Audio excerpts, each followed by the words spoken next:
Hello, Eric again.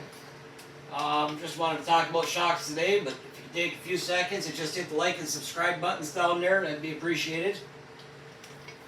Okay, we got a shock absorber. When you get the Traxxas Shocks stock, they come with a plastic cap. I suggest pitching it, putting aluminum one on. They strip out and they pop off real easy. Okay, to get the spring off, all you got to do is grab it, pull it up, and on this bottom cup, there's a little slot in there. That'll take that off. And then the spring comes off. So let's talk about the springs. If you run a stiffer spring, and the spring rates are always put on the package when you buy them, the stiffer spring makes the cars feel more responsive, a little bit more direct. They'll also help the car jump a little bit better and a little bit higher. Stiff springs are suited for high traction tracks which aren't too bumpy. My pink car down there, the springs are really stiff because I'm on a flat carpet track all the time. So I want that truck as stiff as possible. If you put a softer spring in there, they're better for mildly bumpy tracks. They can also make the car as if it had a little bit more traction, low grip conditions, because it allows your tire to stick to the ground a little bit better. Okay? With the stiffer front springs, the car has less front traction, less steering, and it's harder to get the car to turn. The turn radius is bigger and the car has a lot less steering exiting the corners. The car will jump better, maybe a little bit further. On a high grip track, it's usually beneficial to stiffen the front, even more than the rear. It just makes the car easier to drive and faster.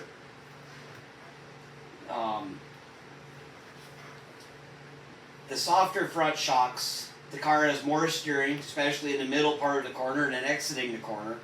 The front springs that are too soft can make the car hook and make the car react sluggishly around the corner.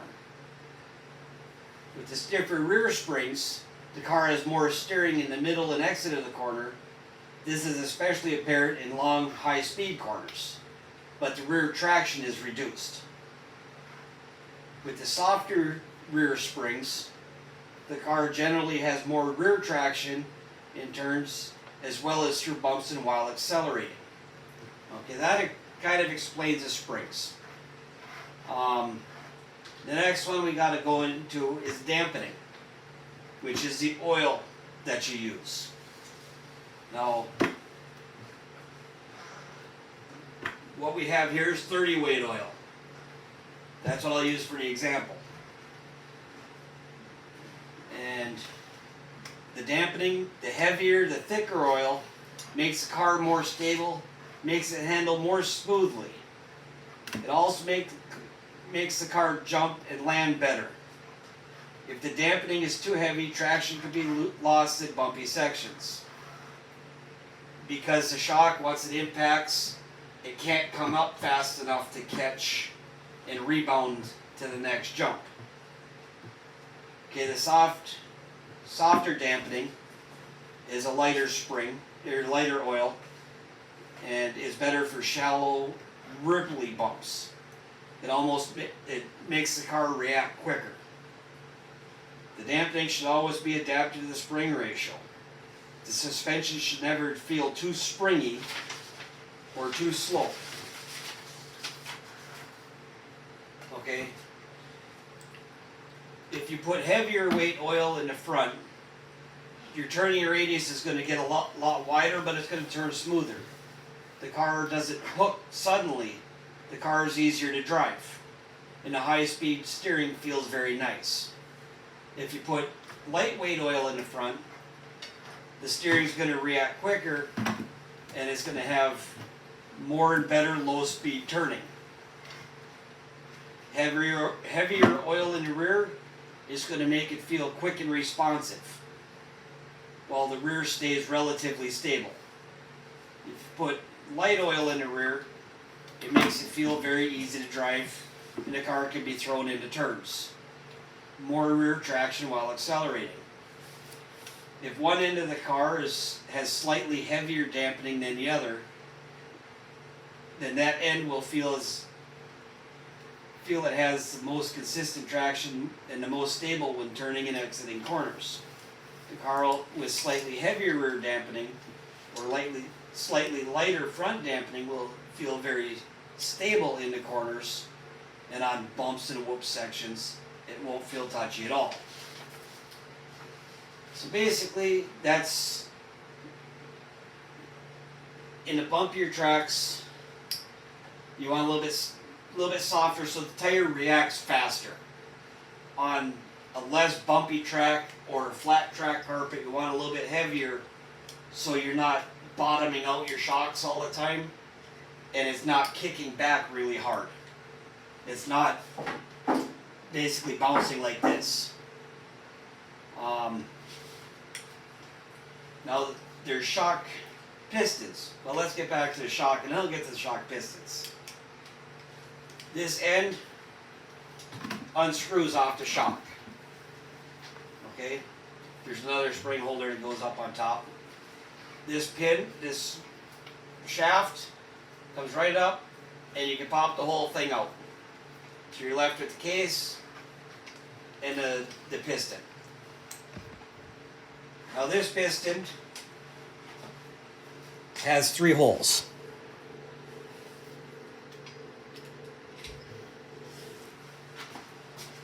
Trust me, it has 3 holes. I can see them. Whenever you change these shocks on a stock truck, they make a Gold Series shaft, which is titanium. I would suggest putting them in. They're not very expensive, and it makes your shock a lot stronger. Otherwise, what these have a tendency to do is bend right here, and then you got to replace them anyways. Okay. So in these pistons, you have a choice between 1, 2, and 3 holes. In the ones with less holes, it gives it more pack. That means the dampening gets very stiff. It almost locks up over sharp bumps. Small holes are good for smooth tracks with big jumps or crummy jumps with harsh landings.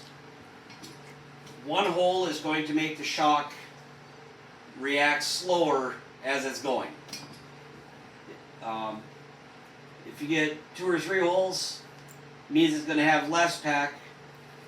The points at which the dampening gets stiff, where the shock packs up, occur a lot later at higher shock shaft speeds. Big holes are very good for bumpy tracks. The car is more stable and has more traction in the bumpy sections. It won't be thrown over sharp bumps. The suspension will soak up a lot better.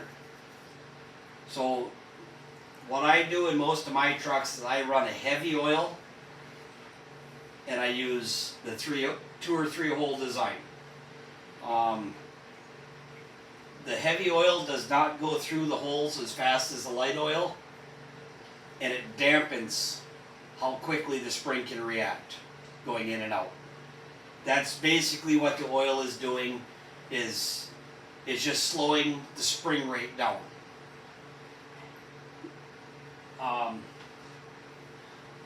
When you buy a stock Traxxas Slash, the bottom of the shock on both the front and back shocks, move them all the way out to the wheels. Okay?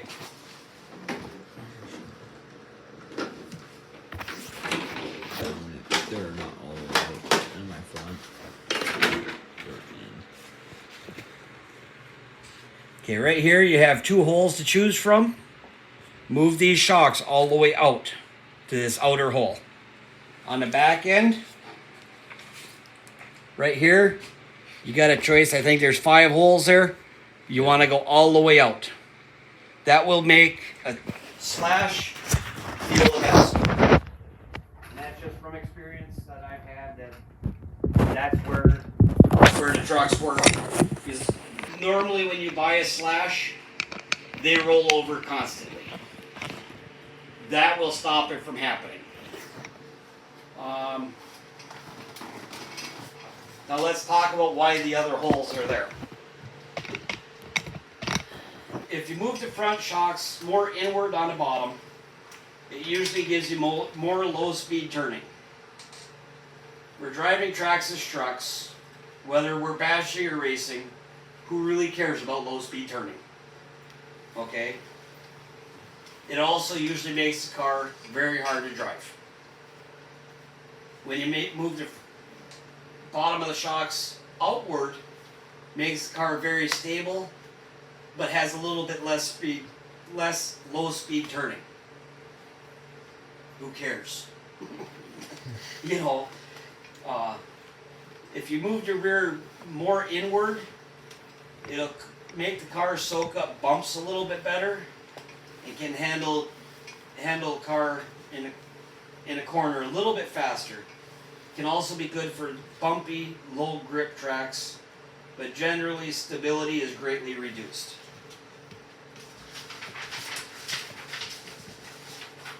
Now if you move the rear outward, it feels very stable, and it's the way to go for high grip tracks. Now, this does not apply to Traxxas slashes, but I'm going to go through it anyway, that way just in case anybody with a low C or a different style truck knows about it. The upper shock mounts, if it's more inclined, more on an angle, it has more progressive, smoother feel, and it has more lateral grip. If you have less incline, if they're more straight up and down, it has a more direct feel, less lateral grip or side bite. Generally a little bit better for jumps and harsh landings. Okay? If you put the front more inclined than the rear, the steering feels very smooth, a little more mid-corner steering. Mounted the rear shocks very upright can result in the rear end sliding in the middle of the turn, especially in high-speed turns. Okay, the rear inclined more than the front feels more aggressive in, and the car has a lot less side traction in the rear, and the turning radius isn't very tight. So that's not a Traxxas slash. That's a different, like a low C or something like that you can adjust the top and bottom of the shocks. Okay? So back to the shock rebuild though.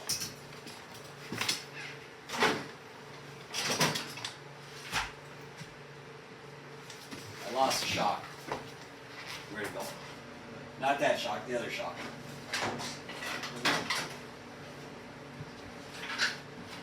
Sorry about this.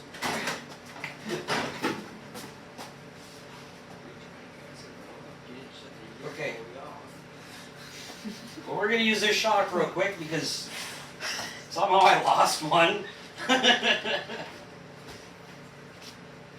Not sure where that one went. That's why it always helps to work at a less cluttered workspace so you don't lose stuff. That one does have a bent shaft.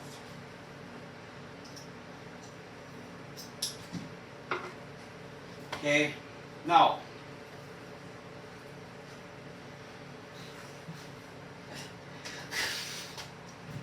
I usually try and have everything ready and prepared and everything else. But obviously today that's not working.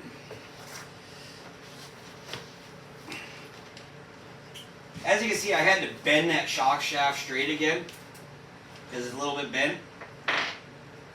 Okay, but to rebuild this shock, down the picture, what you got to do is, if you want to take it all the way apart, there's a little bottom cap down here. Okay, so now you're just left with the gray piece. In the end of this gray piece, there's a little blue seal right here. Okay, you just take a pick, that'll come right out. And there's a little plastic piece. And then there is another Little blue seal. Now you can buy a kit. Comes with all new seals.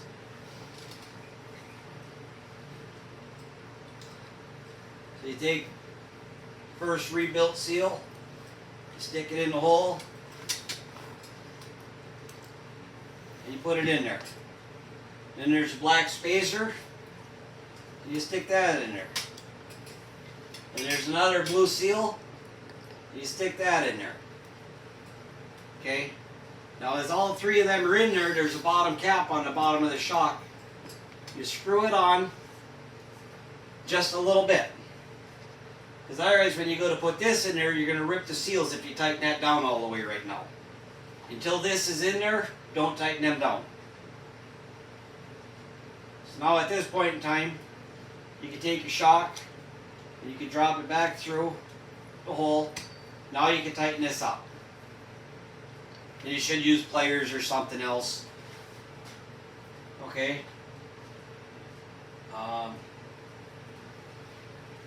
Now you take your shock oil. When you buy this kind of oil, very good oil, there's a blue cap in the top. Take that out. Makes the oil really hard to shoot out. What I normally do is I take the shock rod and I pull it all the way down. And then I fill up the shock till it's just level with the top. You gotta move closer. Yep. And at this, you run it up and down. And I know you guys can't see it, but as you're doing this, do not bring the piston above the level of the oil, but run it up and down a couple times. And you will see the air bubbles working themselves out from the bottom of the piston. Make sure them are all out. Run it up and down a bunch of times. Okay? So once you're convinced all the air bubbles are out, you grab your oil. I kind of got to watch. And what you want to do is fill it up. And you see how it's got that little bit of a dome on there? That is how you, a little bit of a dome of oil. That is what you want. Now you can, I normally push the shock back up.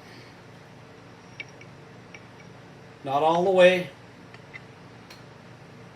Just right about there. Okay? Now, you have a handy dandy stand. It works really good for holding shocks. Just like that. Now we got to get into the cap. You can see this little rubber piece. It'll go inside this cap. Make sure you clean the oil off of this really good. A lot of times oil will get behind inside the recess in there. This gets put in with the dome side of the rubber piece sticking out of the cap, which means it'll be going into the shock. Just take a little screwdriver or pick or something, and you will feel the shelf that it fits on when it gets down there. Kind of go like this, you'll make sure. I'm trying to see the best I can. Okay. But you'll feel a little bit of an air gap in there. And that is when you hit really heavy pumps, that is the first thing that's going to move. That is going to absorb the first moment of impact. That's why that air pocket is there. So when you get to that point, you take it and you put it on, hold it nice and straight, screw it down, have some rags handy.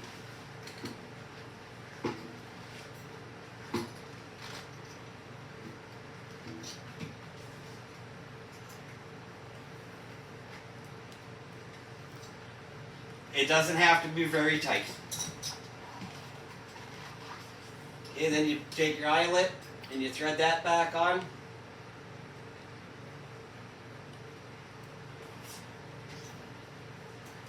Now, they sell shock pliers, or you can use the needle nose pliers like this. Make sure you don't mark up your shaft. You don't have to grab it very tight. You just enough to hold it. I do suggest getting shock pliers, but I've been doing it a long time. I still don't have a set.